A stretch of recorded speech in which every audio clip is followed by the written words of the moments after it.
Olá, boa tarde a você que está conosco aqui pelo Notícias Agrícolas, esperando pelas informações do mercado do boi. E dessa vez a gente vai fazer um pouquinho diferente, a gente vai tentar analisar que impactos esse mercado do boi pode ter com esse acordo entre Mercosul e União Europeia.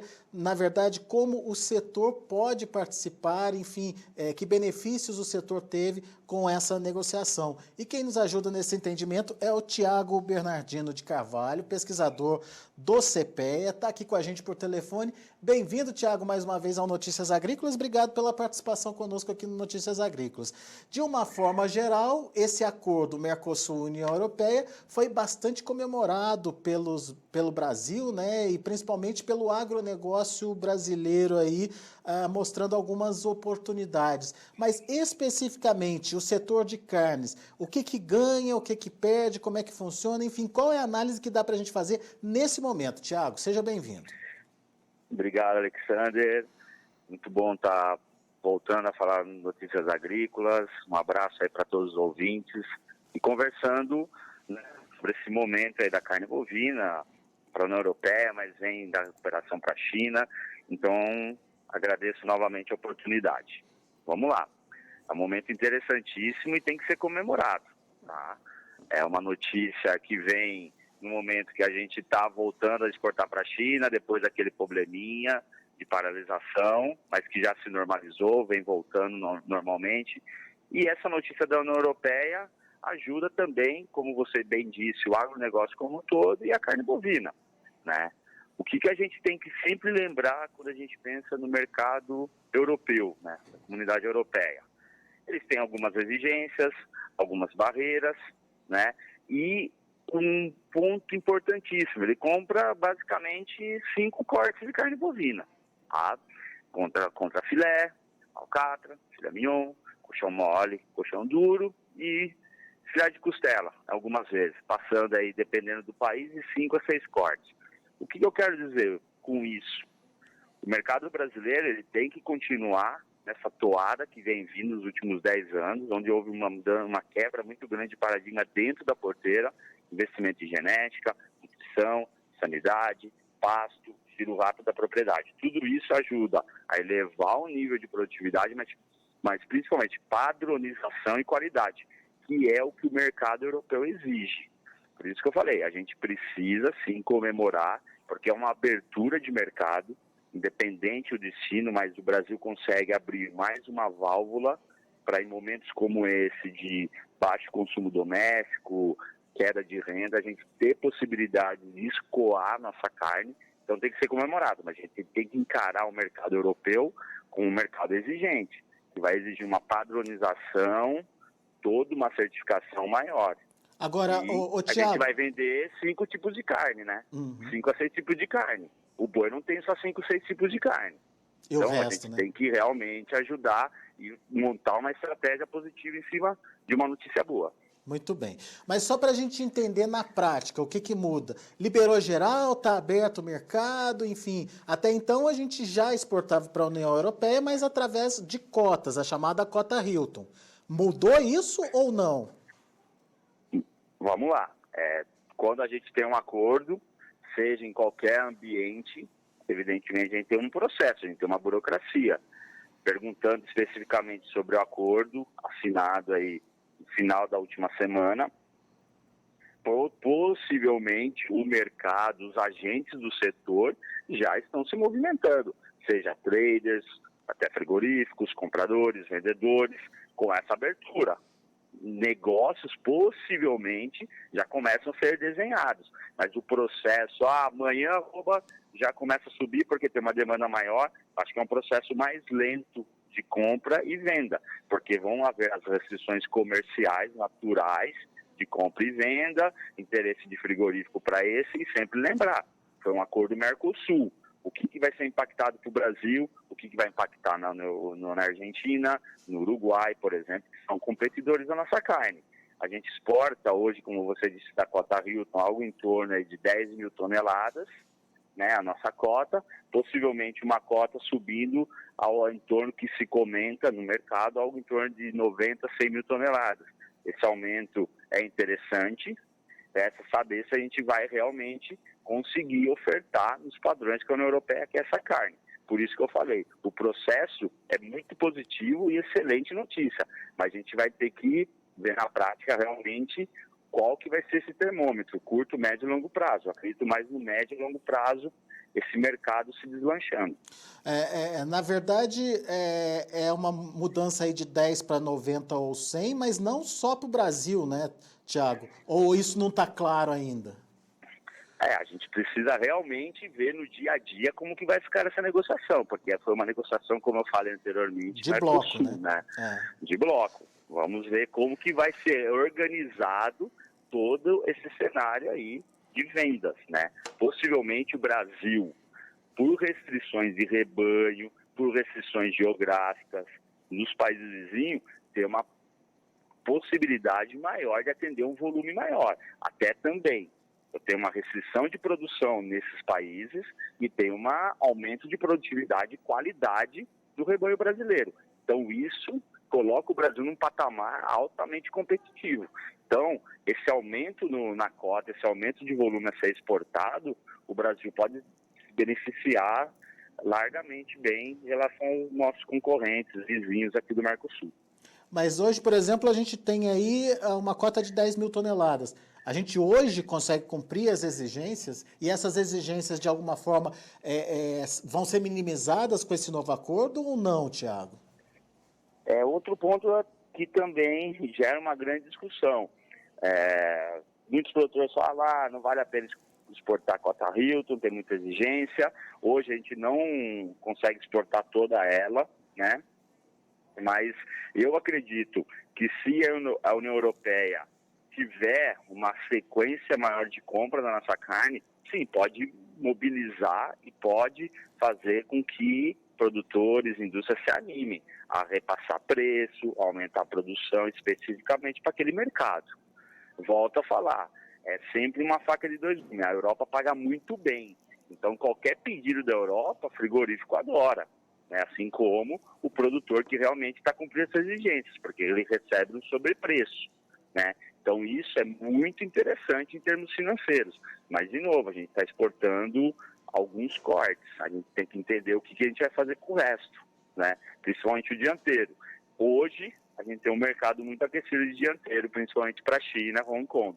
Então é um cenário positivo, mas a gente vai ter que cumprir sim algumas exigências e se adequar a questão do comércio em relação à União Europeia.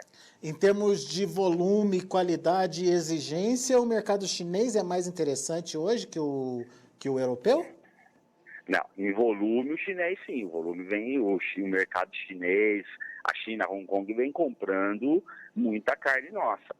Mas quem paga assim melhor para a nossa carne é o mercado europeu. O mercado europeu, até mesmo o boi Hilton, vale algo em torno de 14, 15, 20 mil dólares a tonelada, enquanto a gente tem uma média Brasil de exportação algo em torno de 3, 4 mil dólares a tonelada. Então, o boi europeu, a carne para a União Europeia é muito bem valorizada, né? Então, isso sim, por isso que essa notícia é muito interessante, ótima nesse momento. A gente só precisa ver o timing de começar essas vendas aí para o bloco europeu. Mas pelo que você acompanha da pecuária brasileira, nós estaríamos prontos para cumprir essa exigência do consumidor europeu hoje? A evolução que a gente observou na pecuária nos últimos 10 anos, como eu já mencionei, é interessantíssima, né? A gente tem muita coisa para fazer? Temos muita coisa para fazer em termos de infraestrutura, tá? Em termos de logística, tudo isso daí. Mas o pecuarista brasileiro, ele está produzindo cada vez mais com alta qualidade, com alta tecnologia. Essa disputa com grão, com cana, com floresta, com a barreira da floresta amazônica não pode desmatar, fez com que o produtor elevasse a régua.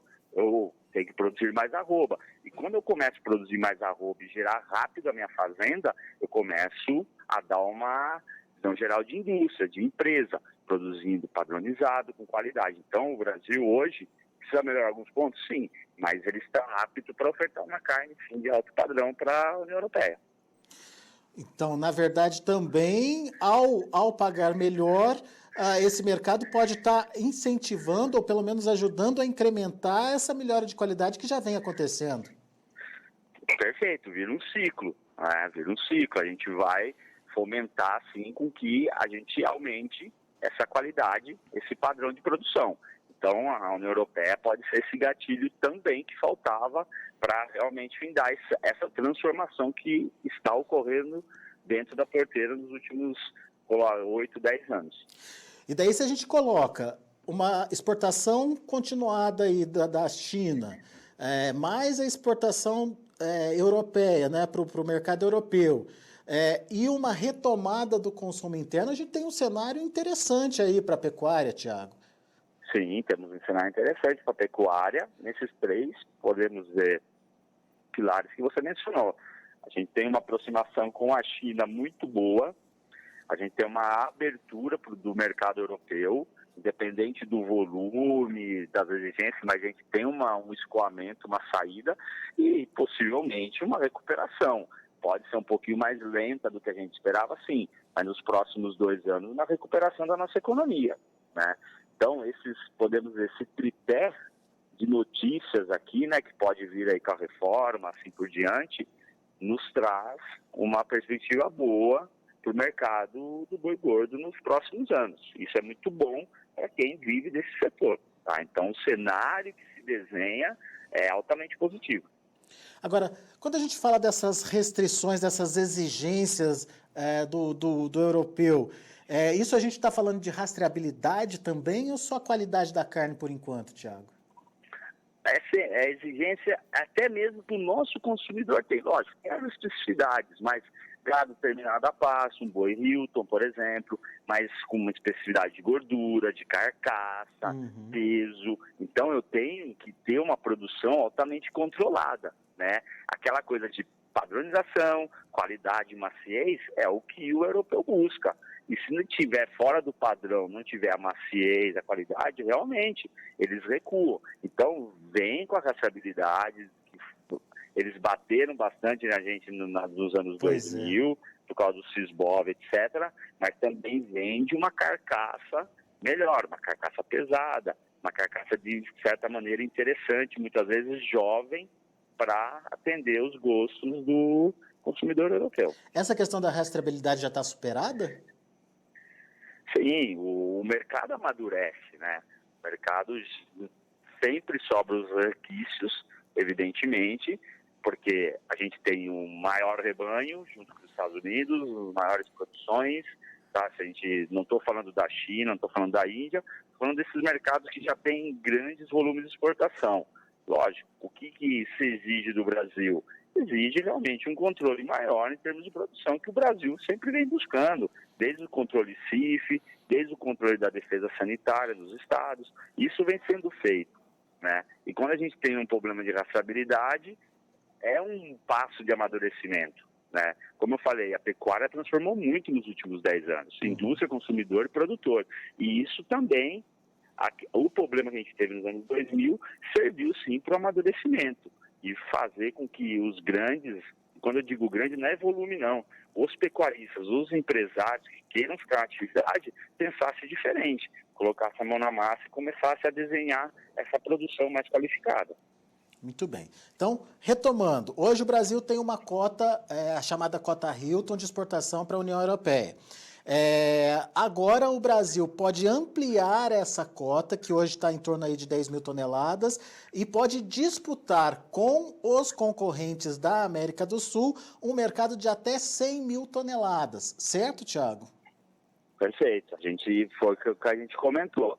A gente identificar o volume realmente que vai ser aberto, acessado pelo Brasil, realmente a gente vai conseguir atingir esse volume de 100 mil toneladas, mas esse é o novo cenário, uma abertura para o mercado europeu, para a carne do Mercosul. E você coloca uma situação importante aí, que é a questão do Brasil ser um dos poucos países aí do Mercosul, em relação aos nossos concorrentes, Uruguai, Argentina, que seja, enfim, a ter potencial de ampliação de oferta, certo, Thiago? Perfeito, perfeito. Isso vem sendo discutido também, mais recentemente, principalmente depois do problema que a gente teve em 2017, né? Problema com a nossa maior indústria, quando ela saiu do mercado por problemas políticos, e o mercado se viu sem carne, o mercado se atentou, né? E disse muito no mercado. E o Brasil, eu gosto de dizer isso, o Brasil está para carne bovina, assim como o Oriente Médio está para o petróleo. Existe petróleo no mundo? Existe, a gente tem os pontos do petróleo no mundo. Mas quem que é o grande ofertante? Quem que determina a oferta é o Oriente Médio. O Brasil está sim para carne bovina. A gente tem os grandes produtores, Estados Unidos, China, Índia, Austrália, Uruguai, Argentina, Paraguai, a União Europeia com problema de custo agora, abrindo mercado para a gente. Então o Brasil é um protagonista no mercado de carne bovina. E isso faz com que nessa abertura para a União Europeia, o Brasil saia na frente dos concorrentes, porque a gente está com genética, a gente está com qualidade e a gente tem possibilidade de ofertar carne do jeito que o europeu quer. Pois é, aí que está o problema. A gente já amadureceu, já melhorou, mas a gente ainda não consegue nem cumprir a cota Hilton. Ou seja, é uma dinâmica que pode estimular, inclusive, um incentivo a investimento em qualidade do produto brasileiro no final das contas. Também, que é um ponto. A gente está traçando esse cenário positivo. Agora a gente tem que olhar para dentro e falar o que eu preciso fazer para melhorar. Desde a produção dentro da porteira, ou até melhor antes, indústria de insumos, a produção dentro da porteira, o processamento, a indústria frigorífica, assim como os grandes players que vendem e o nosso governo, para defender a nossa carne. A gente tem esse processo, né? Mas a gente tem que realmente olhar para dentro e falar o que eu vou precisar fazer para conseguir atingir esse mercado. Esse é o cenário, sim. E é um mercado diferenciado, são 5 ou 6 cortes, dependendo aí do momento, mas que paga bem por isso. Você citou o exemplo, a diferenciação entre o que se paga pela carne da cota Hilton, pelo que se paga do mercado commodity de uma forma geral. A diferença vai de 3 a 4 mil dólares por tonelada para 14 a 20 mil, dependendo da qualidade da carne, é isso? Sim, e isso no mercado internacional, sim, perfeito. Você tem uma valorização muito forte em relação à cota Hilton.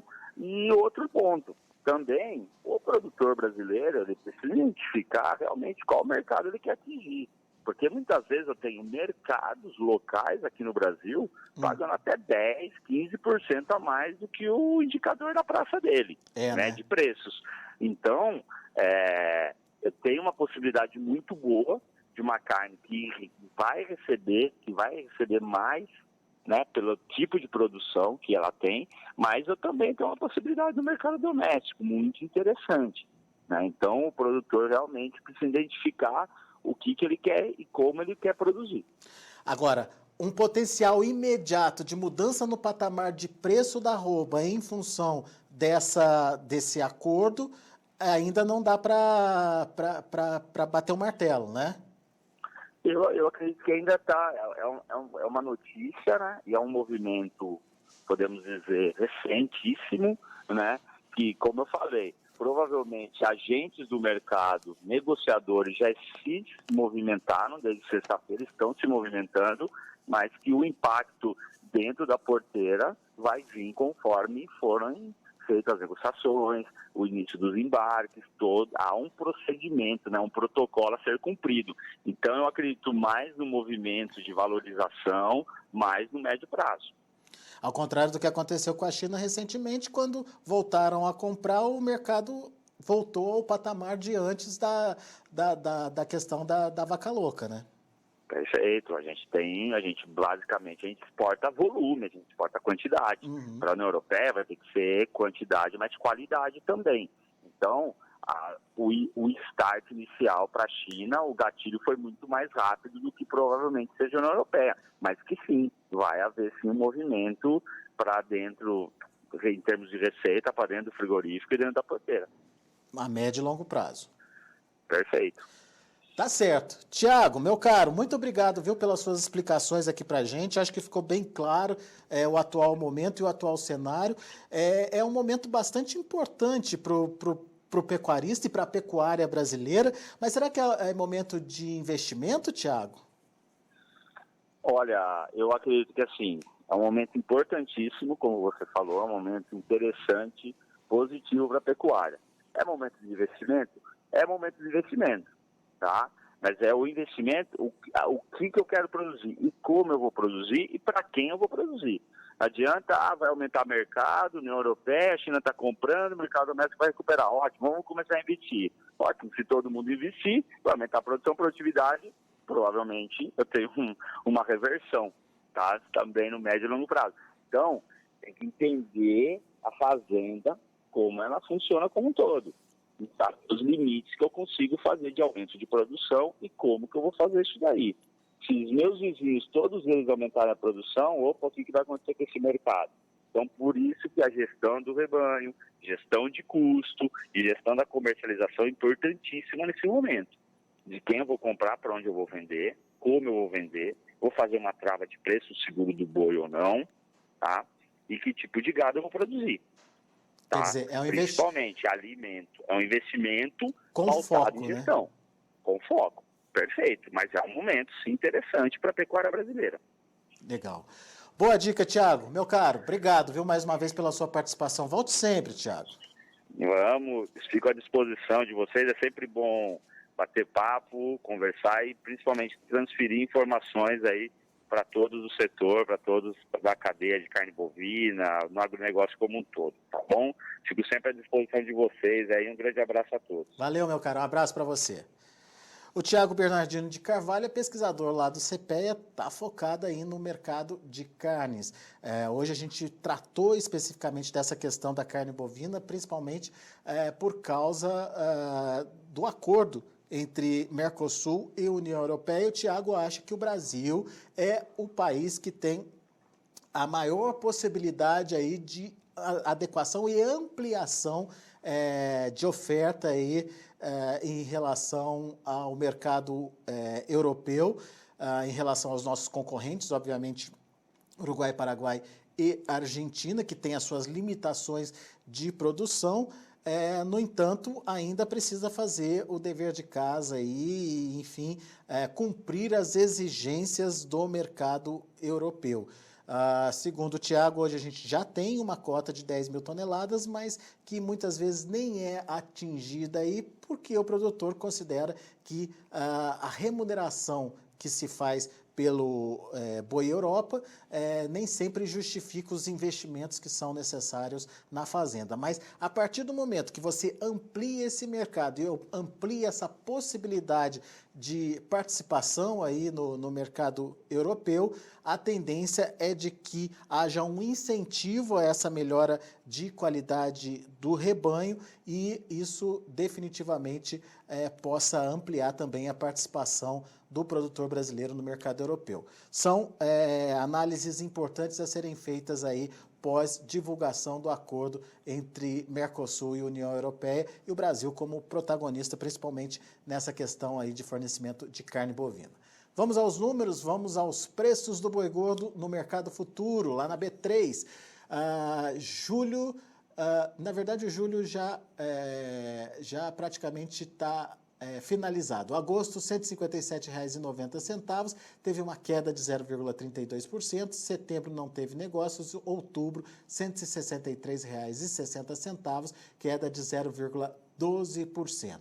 O indicador Exalc BMF medido pelo CPEA fechou a última sexta-feira com alta de 1,59% a R$ 156,85.